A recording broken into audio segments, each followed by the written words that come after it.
I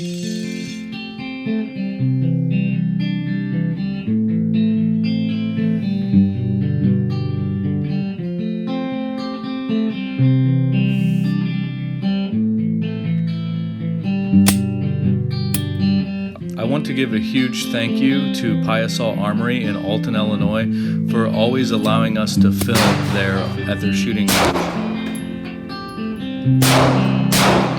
The Smith & Wesson M&P series of pistols was developed in the summer of 2005 by American company Smith & Wesson. The pistol is a black polymer frame, lightweight, short recoil operated locked breech Browning design pistol that is meant for military and law enforcement applications.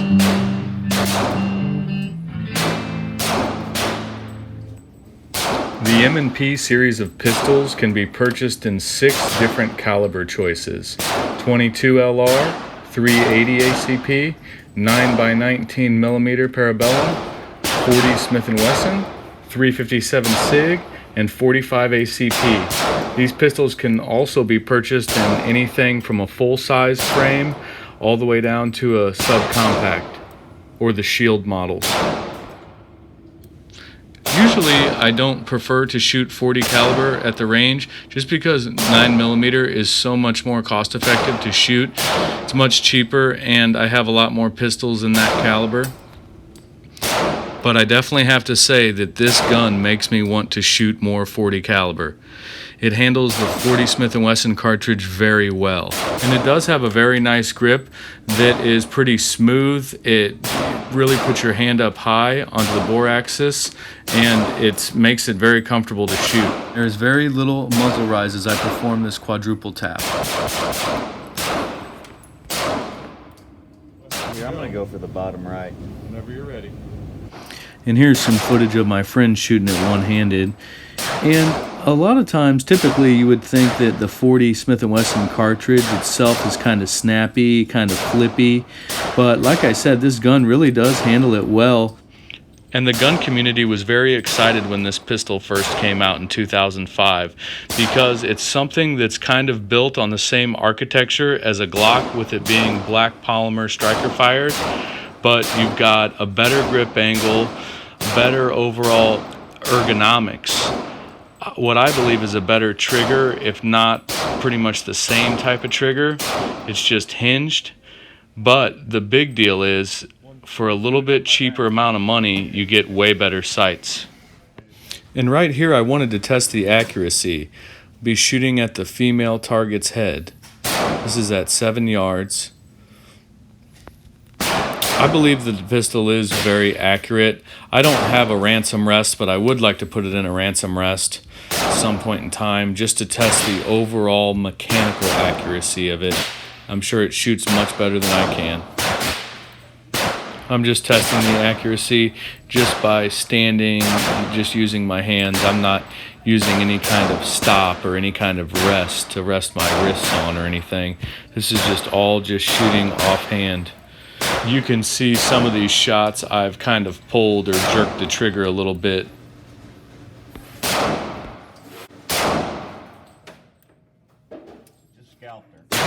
When filming my videos, I always try to get an up-close muzzle shot with the camera just to see how much the gun actually recoils. And you can tell that I'm one of those types of shooters that loves to wrap my index finger around the trigger guard to help with recoil. You still sort of can with the M&P line of pistols. However, I do much prefer a squared off trigger guard like HK has. The 40 Smith & Wesson cartridge is a pretty good man stopper. A lot of people seem to think that it's the perfect mix between a 9mm and a 45. It's right in the middle, so you have a little bit more stopping power, about 60 extra foot-pounds of energy per bullet hit compared to a 9mm. But the main drawback that prevents me from buying a lot of 40 caliber handguns is the fact that you don't get as fast of follow-up shots like you do with the 9mm cartridge. It's harder to get the sights right back on target whenever you're using a 40, just because, like I say, it's higher pressure, it's more snappier. Also, when the cartridge was first developed by Smith & Wesson, they were noticing they were putting it into the older model, same frame as 9mm, same slide mass, and it was cracking slides and messing up barrels just because they hadn't had their metallurgy evaluated and changed to handle the steeper pressures of the 40 cal. So at the shooting range, my friend and I shot 200 rounds of Winchester white box plinking ammo, and we had 0 malfunctions. The gun feels very durable, and I know the slide is slightly thicker in more areas than a Glock. And I believe this gun is perfectly designed to handle the 40 caliber cartridge. The Smith & Wesson M&P would be a perfect gun for being in a nightstand, a vehicle, a stash gun, a great backpacking gun, a great go-to-war gun, and I believe even a good gun for a female shooter. Tell me what you think of this 7-round burst here. And I want to thank my subscribers for generously letting me borrow their guns to review. Hey YouTube, it's Andy. Tonight I'm bringing you the Smith & Wesson M&P 40. This is a friend of mine that he let me borrow it to do a video on. And as you can tell, this is not a stock M&P. At the factory it actually has an Armor Night finished.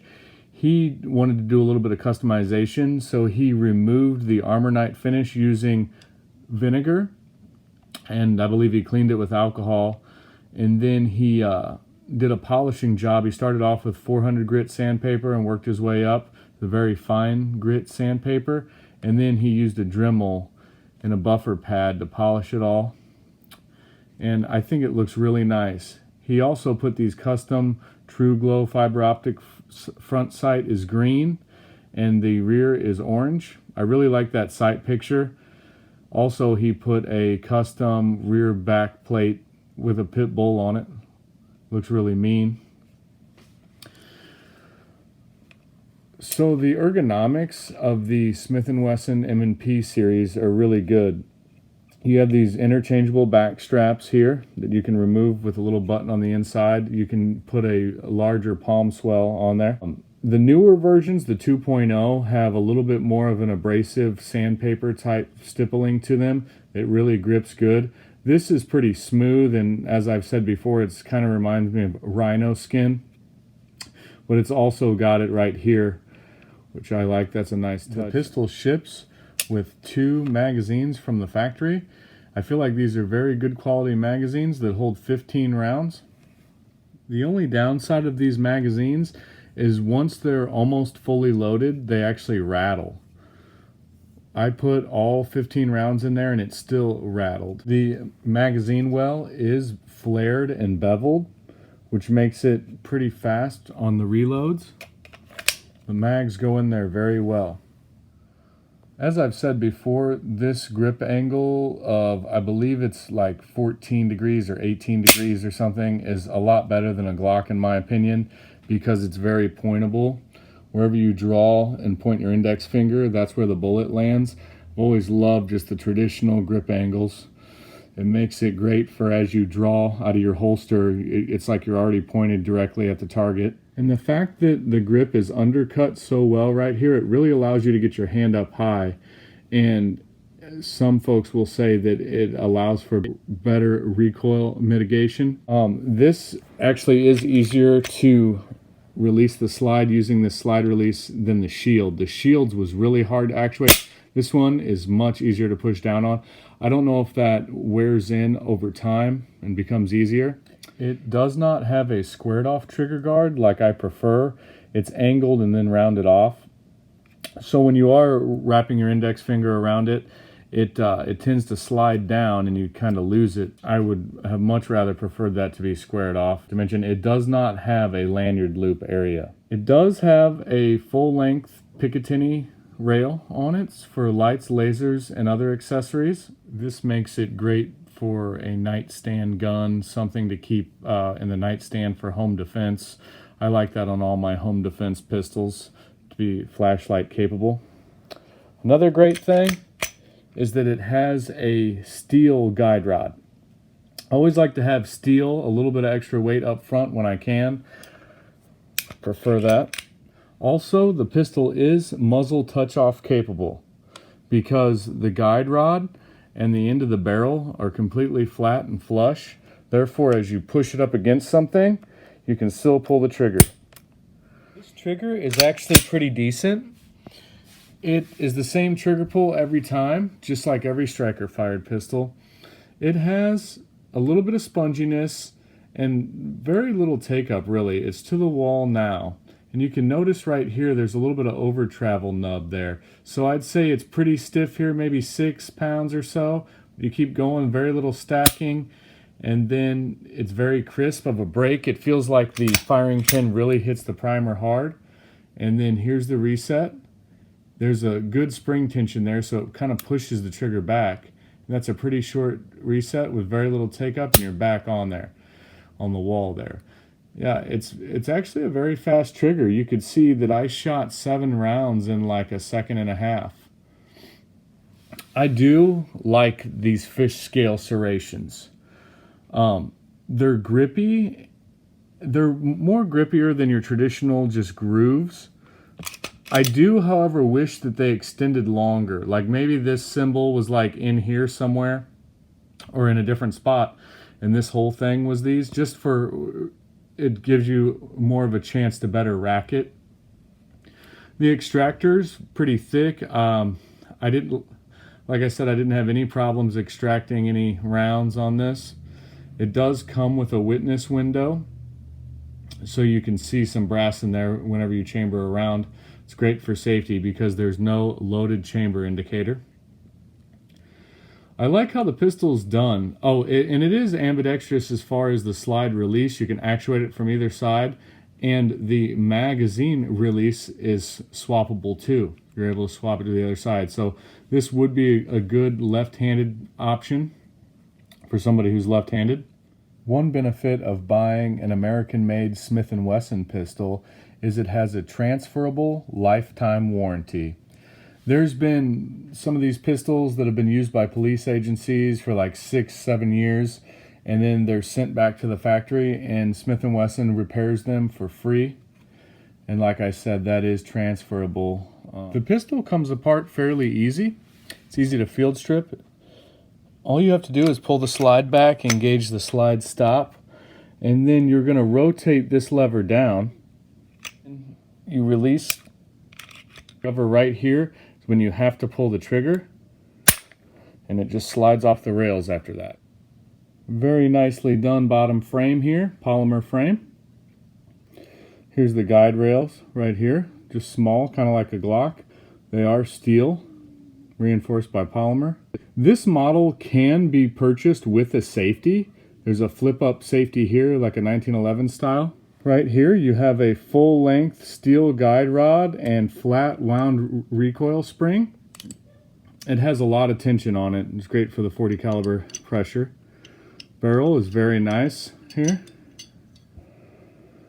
And the rifling, your standard lands and grooves, capable of great accuracy. You can tell the barrel walls are nice and thick, and there is a crown there. So it won't throw off the accuracy if it gets bashed up or nicked up against something. Just reassemble it by putting the barrel back in, the recoil spring and guide rod. Goes back together just like a Glock style pistol. And then just to reassemble it, you just put it back on there and just pull it back. And there you go. Do a function test.